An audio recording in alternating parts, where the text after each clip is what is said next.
नमस्कार दोस्तों, स्वागत है आप सबका इस YouTube चैनल में जहां पे हम बात करने वाले हैं इन्वेस्टमेंट के बारे में, सेविंग्स के बारे में, शेयर मार्केट के बारे में, म्यूचुअल फंड्स के बारे में, एनपीएस के बारे में और उन सारे ऑप्शंस के बारे में जहां पे आप अपनी कमाई लगा सकते हो और तगड़ा मुनाफा कमा सकते हो। और सबसे महत्वपूर्ण बात दोस्तों कि ये सारी बातें होंगी सिंपल सरल हिंदी भाषा में, जो कि हर किसी के समझ में आ जाएगी। तो बिना वक्त गवाए आज का वीडियो शुरू करते हैं, चलिए।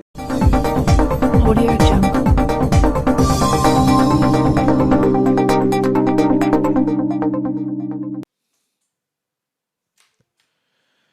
मेरे पिछले वीडियो में हमने देखा दोस्तों कि निवेश किसे कहते हैं, निवेश क्यों करना चाहिए, निवेश के मुख्य प्रकार कौन कौन से हैं और सेविंग और निवेश में क्या अंतर है। इसी कड़ी को आगे बढ़ाते हुए आज हम देखेंगे निवेश कहाँ किया जाना चाहिए और सही निवेश कैसे चुनना चाहिए। दोस्तों आज का हमारा विषय यही है, निवेश या इन्वेस्टमेंट कहाँ और कैसे किया जाए। वीडियो को आखिर तक जरूर देखना दोस्तों, क्योंकि मैं आपको कुछ टिप्स देने वाला हूं जिससे आपको सही निवेश चुनने में मदद मिलेगी। तो चलिए शुरू करते हैं आज का वीडियो। सबसे पहले बात करते हैं निवेश कहाँ करें, वेयर टू इन्वेस्ट मनी। हमारे देश में इन्वेस्टमेंट के लिए बहुत सारे ऑप्शंस अवेलेबल है दोस्तों। उनमें से कुछ मैंने नीचे लिस्ट डाउन किए हैं। सबसे पहला है फिक्स डिपॉजिट। फिक्स डिपॉजिट को बैंक में करवाया जाता है। फिक्स डिपॉजिट में इन्वेस्ट करके सालाना 6% तक का रिटर्न अपने पैसों पर कमाया जा सकता है। फिक्स डिपॉजिट का इन्वेस्टमेंट जो होता है वो बहुत ही सुरक्षित होता है। इसमें आपको आयकर लाभ या इनकम टैक्स बेनिफिट भी मिलता है और इसमें लगाए हुए पैसे डूबने की संभावना नहीं के बराबर होती है। तो अगर आप अपने पैसे पर बिल्कुल भी रिस्क नहीं लेना चाहते और 6% ब्याज से संतुष्ट है, तो आप किसी भी बैंक में जाकर फिक्स डिपॉजिट करवा सकते हैं दोस्तों। जैसे कि मैंने बताया, इसमें पैसे डूबने की संभावना नहीं के बराबर होती है। ठीक है, अगला ऑप्शन है दोस्तों कंपनी फिक्स डिपॉजिट। ये भी एक तरह का फिक्स डिपॉजिट है, लेकिन यहाँ पर बैंक के बजाय आप प्राइवेट कंपनीज में फिक्स डिपॉजिट करवाते हैं, जैसे कि बजाज फाइनेंस है, जैसे कि महिंद्रा एंड महिंद्रा फाइनेंस है और काफी सारी बैंक्स है। ज्यादातर निवेशक बैंक में फिक्स डिपॉजिट करवाते हैं, लेकिन कंपनी फिक्स डिपॉजिट में बैंक से ज्यादा इंटरेस्ट रेट मिलता है। कंपनी फिक्स डिपॉजिट एक प्राइवेट कंपनी में किया जाता है। इससे थोड़ा बहुत इससे उसमें रिस्क होता है। फिक्स डिपॉजिट में बड़ी बड़ी कंपनी आपसे पैसा लेती है और बदले में बैंक से ज्यादा इंटरेस्ट रेट देती है। इसमें लंबी अवधि के लिए निवेश और लॉक इन पीरियड भी मौजूद होता है। और रिस्क की बात की जाए तो हाँ, ये प्राइवेट कंपनी होती है, इसलिए यहाँ पर थोड़ा बहुत रिस्क जरूर है, लेकिन वो रिस्क काफी कम है दोस्तों। तीसरा ऑप्शन है हमारा म्यूचुअल फंड। म्यूचुअल फंड में इन्वेस्ट किया हुआ पैसा सीधे शेयर बाजार में लगता है। ठीक है, तो इसलिए म्यूचुअल फंड थोड़े से जोखिम भरे हो सकते हैं, लेकिन इसमें भी लॉन्ग टर्म अगर आप इन्वेस्ट करें, जैसे कि 3 से 5 साल के लिए, तो म्यूचुअल फंड में निवेश किया जाए तो आप सालाना 15 से 20% तक का रिटर्न कमा सकते हैं।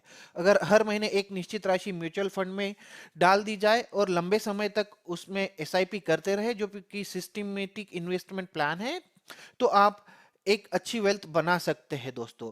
रिस्क की बात की जाए तो ये थोड़ा सा रिस्की ऑप्शन है, क्योंकि म्यूचुअल फंड का इन्वेस्टमेंट डायरेक्टली शेयर बाजार में होता है। ठीक है, नेक्स्ट ऑप्शन हम देखते हैं दोस्तों public provident fund, PPF. Actually ये गवर्नमेंट द्वारा भारतीय सरकार द्वारा चलाई जाने वाली इनकम सेविंग स्कीम है। जिन लोगों की कमाई या आय बहुत ज्यादा नहीं होती है, वो इसमें निवेश करके टैक्स फ्री रिटर्न कमा सकते हैं दोस्तों। पीपीएफ में मिलने वाले टैक्स लाभ पर भी टैक्स नहीं लगता है, सबसे इंपॉर्टेंट पॉइंट ये है। और सालाना इसमें 8% तक का रिटर्न कमाया जा सकता है। लेकिन सबसे बड़ी बात, पीपीएफ में 15 साल का लॉक इन पीरियड होता है दोस्तों। और रिस्क की बात की जाए तो जैसे कि ये सरकारी इनकम सेविंग स्कीम है, इसमें रिस्क जो होती है वो नहीं के बराबर होती है। नेक्स्ट ऑप्शन हम देखते हैं दोस्तों गोल्ड इन्वेस्टमेंट। अभी आपको पता है, गोल्ड किसे नहीं पता, गोल्ड का उपयोग हमारे देश में हजारों वर्षों से हो रहा है और गोल्ड को सबसे सुरक्षित निवेश भी माना जाता है। ठीक है, जब भी अर्थव्यवस्था में कमजोरी आती है तो निवेशक अपने पैसों को गोल्ड में निवेश करना शुरू कर देते हैं। भारत में गोल्ड में निवेश करने के लिए सोवरिन गोल्ड बॉन्ड सबसे अच्छा तरीका है, क्योंकि यह भारत सरकार द्वारा प्रायोजित है दोस्तों। जी हाँ, ये सरकारी गवर्नमेंट बॉन्ड है और इस पे भारत सरकार आपको 2.75 का इंटरेस्ट भी देती है और साथ में गोल्ड की प्राइस जो बढ़ती है वो अलग से। तो इसमें भी अगर हम रिस्क की बात करें तो इसमें भी जैसे कि ये भारत सरकार द्वारा चलाया जाता है, तो इसमें भी रिस्क का मतलब ऑप्शन बहुत ही कम है दोस्तों। छठा ऑप्शन हम देखेंगे रियल इस्टेट प्रॉपर्टी इन्वेस्टमेंट। अब जब भी आप किसी जमीन, घर, फ्लैट, किसी भी तरीके की रिहायशी या व्यापारिक प्रॉपर्टी में जब भी आप निवेश करते हो दोस्तों, तो उसे रियल इस्टेट में इन्वेस्टमेंट माना जाता है। रियल इस्टेट में निवेश करने के लिए बहुत ज्यादा पैसों की जरूरत होती है और इसमें अच्छा मुनाफा भी कमाया जा सकता है। जी हाँ दोस्तों, मुनाफा अच्छा है। इसमें रिस्क कम है और मुनाफा ज्यादा है, लेकिन अगर रिस्क फैक्टर देखें तो रिस्क फैक्टर कम है, लेकिन आपके पास बहुत ज्यादा कैपिटल होना चाहिए, तभी आप रियल इस्टेट में इन्वेस्ट कर सकते हैं दोस्तों। इसके बाद हम जाते हैं बॉन्ड्स इन्वेस्टमेंट। जी हाँ दोस्तों, जैसे हमने बात किया सोवरेन गोल्ड बॉन्ड की, उसी तरह काफी अलग अलग बॉन्ड्स है और इस इन बॉन्ड्स में जो निवेश किया जाता है वो बहुत ही अच्छा विकल्प है।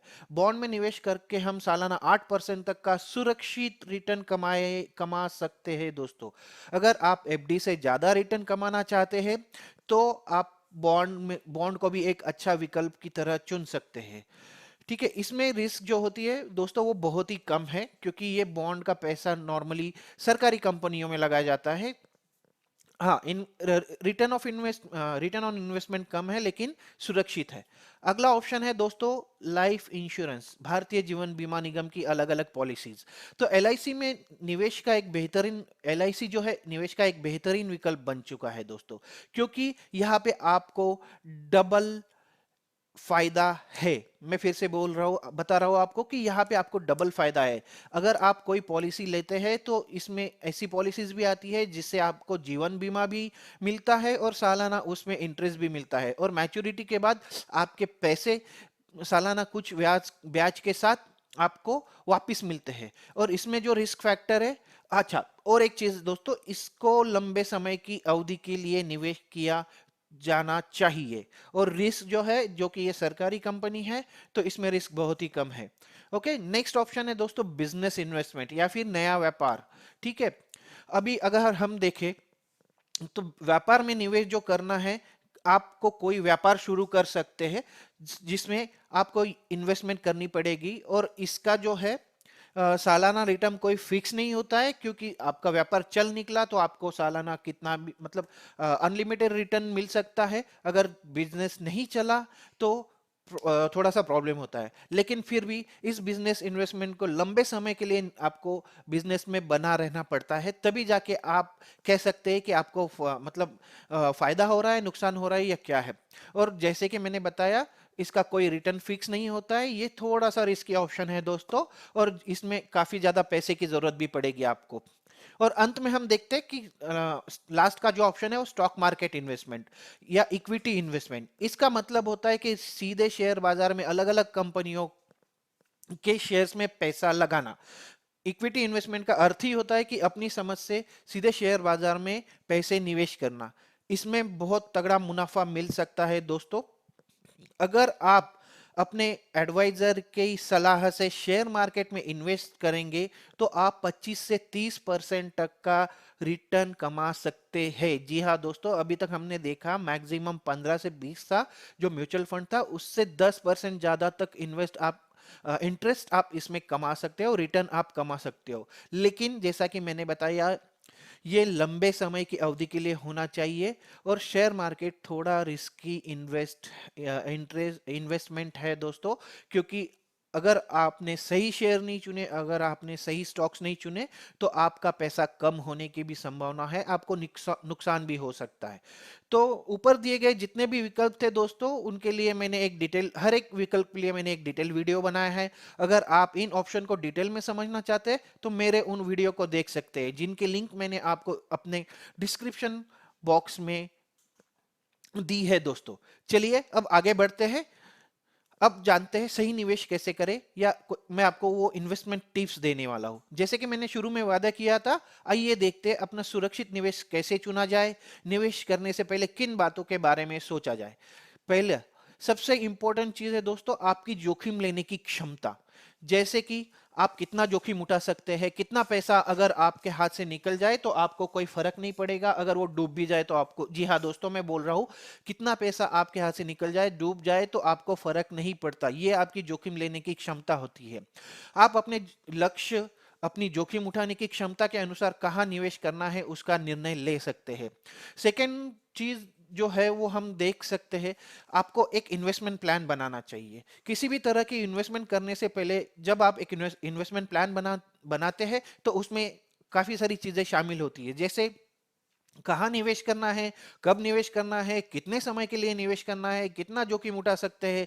ये सारी बातें उस इन्वेस्टमेंट प्लान में शामिल होनी चाहिए दोस्तों।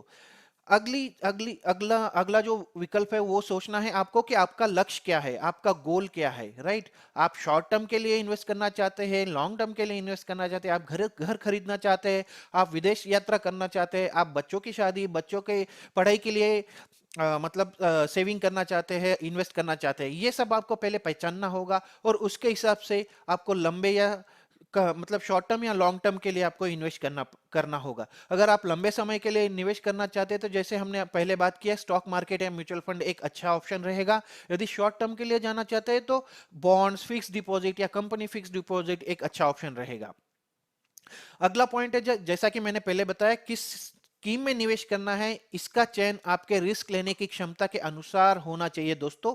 और इसमें और एक फैक्टर आपको कंसीडर करना चाहिए। अगर आप युवा है तो ज्यादा रिस्क ले सकते हैं क्योंकि आपके पास टाइम उतना ज्यादा है, और अगर आप उम्र दराज है तो आप कम रिस्की इन्वेस्ट इंस्ट्रूमेंट में निवेश करना चाहिए। तो दोस्तों, इन्वेस्टिंग हार्ड वर्क नहीं है बल्कि स्मार्ट वर्क है। हम में से ज्यादातर लोग दिन रात मेहनत करके पैसा कमाते हैं, लेकिन ऐसे बहुत सारे लोग हैं जो हमसे कम मेहनत करके भी हमसे ज्यादा पैसा कमाते हैं। ऐसे लोग हार्ड वर्क नहीं दोस्तों, स्मार्ट वर्क करते हैं। आखिर में दोस्तों, अगर मैं ये बात नहीं बताऊंगा तो नाइंसाफी होगी। मिस्टर वॉरेन बुफेट, जो कि सबसे सफल निवेशक है, उनका कहना है कि अगर आपने कोई ऐसा तरीका नहीं बनाया जिससे कि रात में सोते हुए भी आप पैसा कमा सके, तो आपको अपनी पूरे जिंदगी काम करना होगा और उससे आप केवल इतने ही पैसे कमा पाएंगे जिससे कि आपकी जरूरतें पूरी हो सके। ये मैं नहीं कह रहा हूं दोस्तों, ये मिस्टर वॉरेन बफेट का स्टेटमेंट है। तो दोस्तों, इस महत्वपूर्ण संदेश के साथ मैं आज का वीडियो पूर्ण करता हूं। आपको मेरा वीडियो कैसा लगा ये कमेंट में मुझे बताना ना भूलिए। साथ ही शेयर मार्केट के बारे में सारी जानकारी सरल हिंदी भाषा में जानने के लिए आप मेरे चैनल को सब्सक्राइब करें। तो ज्यादा टाइम पास ना करते हुए मिलते हैं अगले वीडियो में कुछ नया सीखने के लिए। तब तक के लिए अलविदा दोस्तों।